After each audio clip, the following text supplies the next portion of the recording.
Science Education Program at Kunwatthnaphan University of Technology, Kunwatthnaphan, Thailand. Today, I'm pleased to be here to present the development of an inquiry-based laboratory activity to promote high school student conceptual understanding of stoichiometry. Learning and teaching science forgot to conceptual understanding of student. The conceptual understanding of science is student organized knowledge of fact and idea into meaningful concept of science, fact and idea that can help students make connection between the concept of science and their experience. Conceptual understanding of chemistry requires students understand the three levels of chemistry. First is macroscopic level. This level is about the phenomena that can observe. Next is microscopic level. This level is about the molecule, the atom. And next is symbolic level. This level is about the symbolic in chemistry, such as chemical formula, symbolic formula. And one of the topics that in chemistry that find the most difficult is stoichiometry. Learning stoichiometry have to understand in-depth concept and have to ability to solve numerical problems. Why students have difficulty in understand of stoichiometry? Because they don't understand in-depth concept that they had only ability to solve algorithmic problems. They have the conception and they have weak link between macroscopic level and macroscopic level. Teaching stoichiometry in Thailand, found teacher and student use formula to solve similar stoichiometric problems. Instead, use a more active learner-centered or constructivism approach. So teachers should evaluate and update their classroom to the best support conceptual understanding. And one of the instructions that can support the conceptual understanding that are the active learning center and constructivism approach is the inquiry-based laboratory. This is a learning process in which students play the position with like a scientist who seek the knowledge and evidence to expand the nature of the world.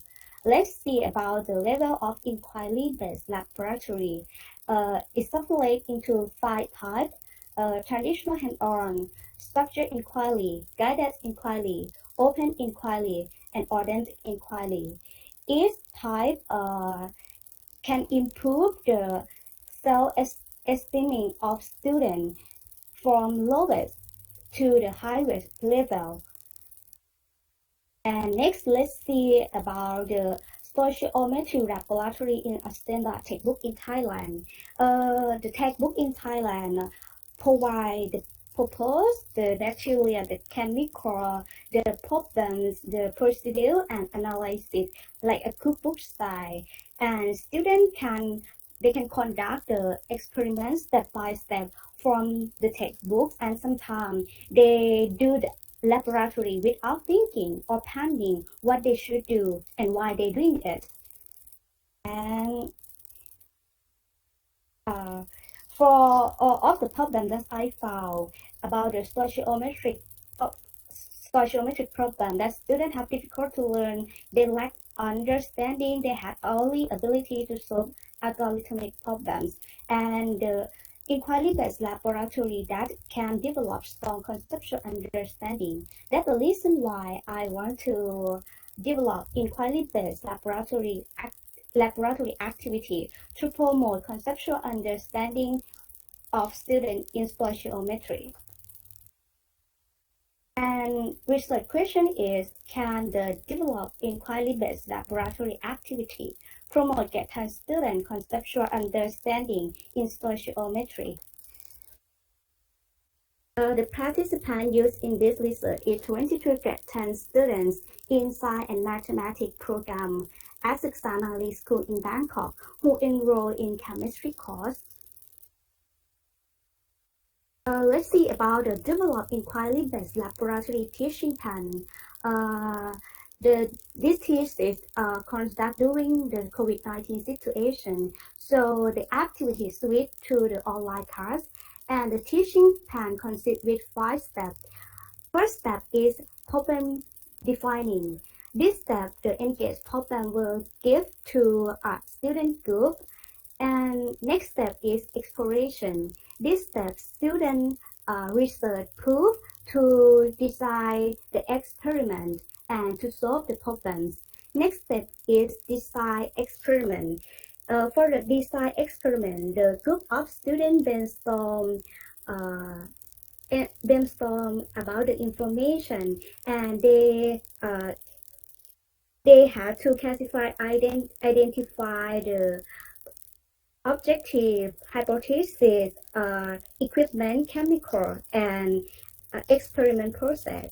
And next step is experimentation. This step that I said, the student can go to the school, and for this step, I brought the Lee-Wise experiment from student to experiment by follow the student design experiment step and record a video demonstration for them. Finally, is summarize and discussion step. For this step, students required to conclude the result of the laboratory and to the theory of knowledge and include answering the experiment problems.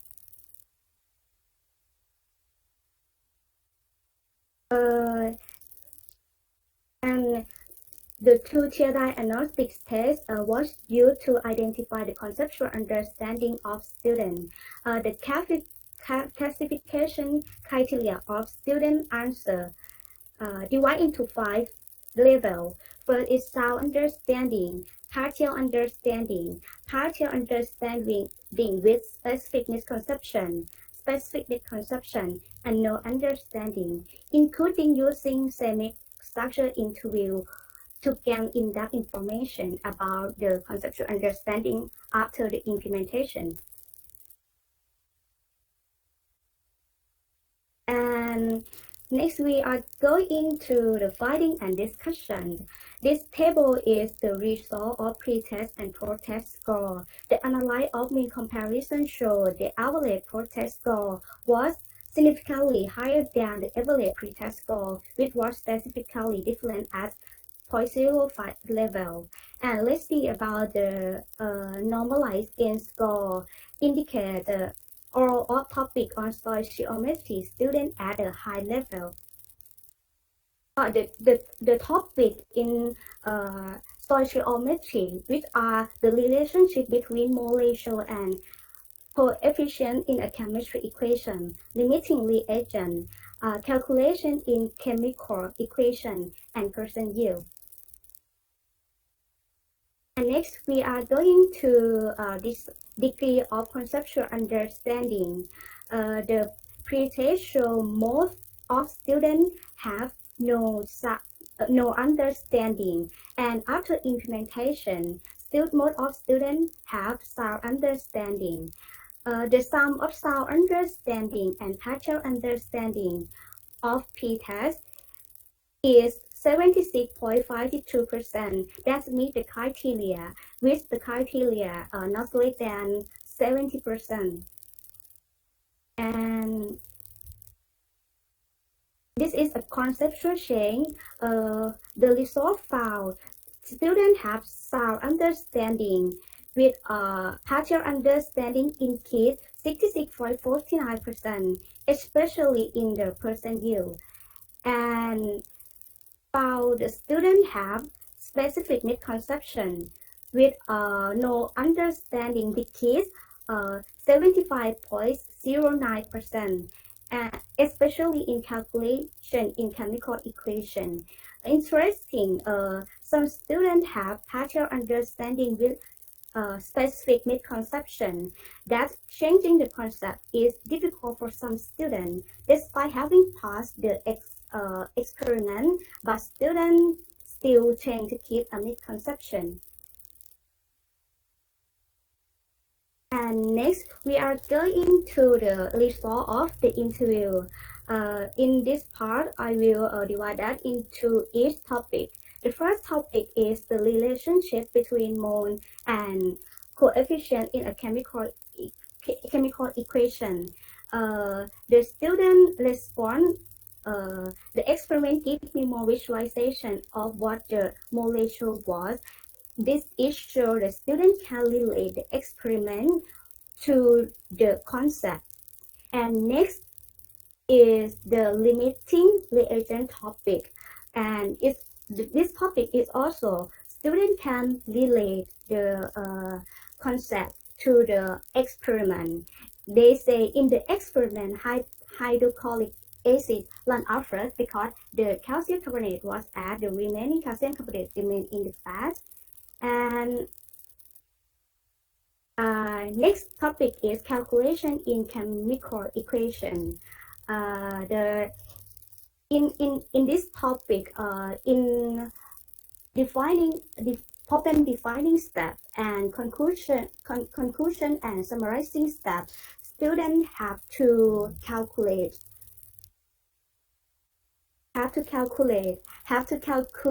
the the calculation in chemical equation. So they say I practice calculation problems in every activity. And the last topic is the percentile.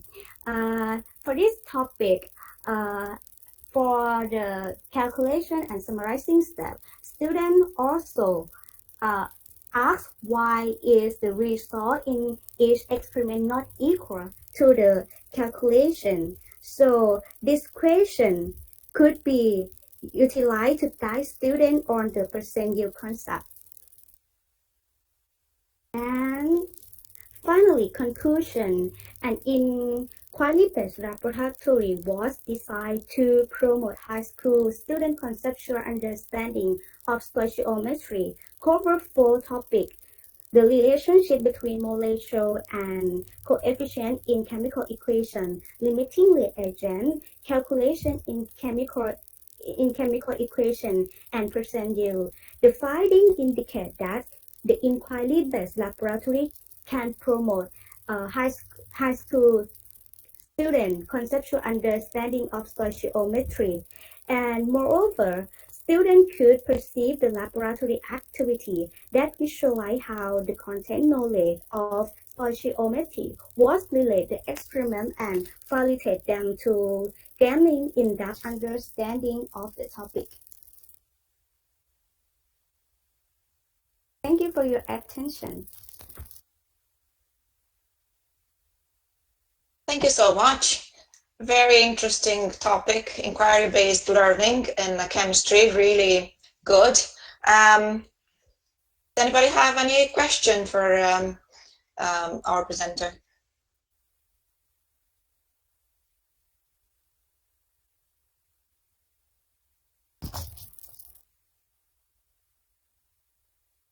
Just have a quick look at the chat.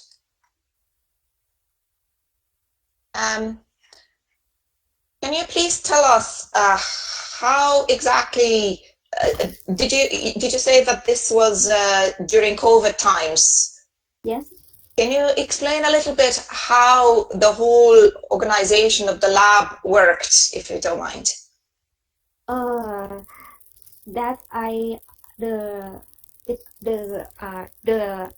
activity had 5 steps that I say.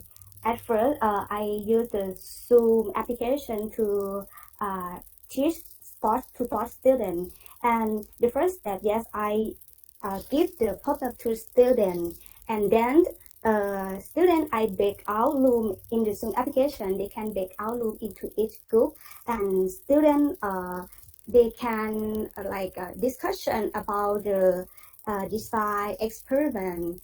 And when they decide experiment, yes, I'm going to join each group to invite them, and then they have a data of the design, and I'm looking for the data and revise and help students to revise it again, and then I got the design experience of student, and follow the step by step of students.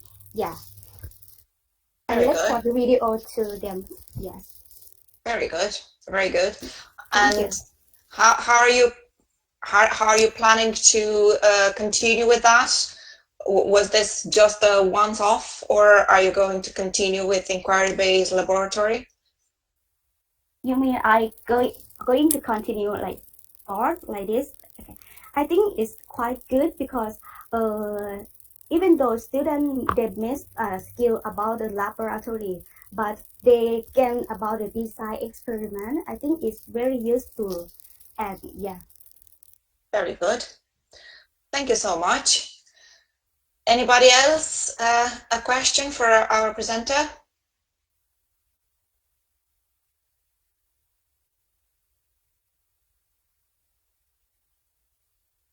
Thank you very much. Thank you. Then we'll move on to our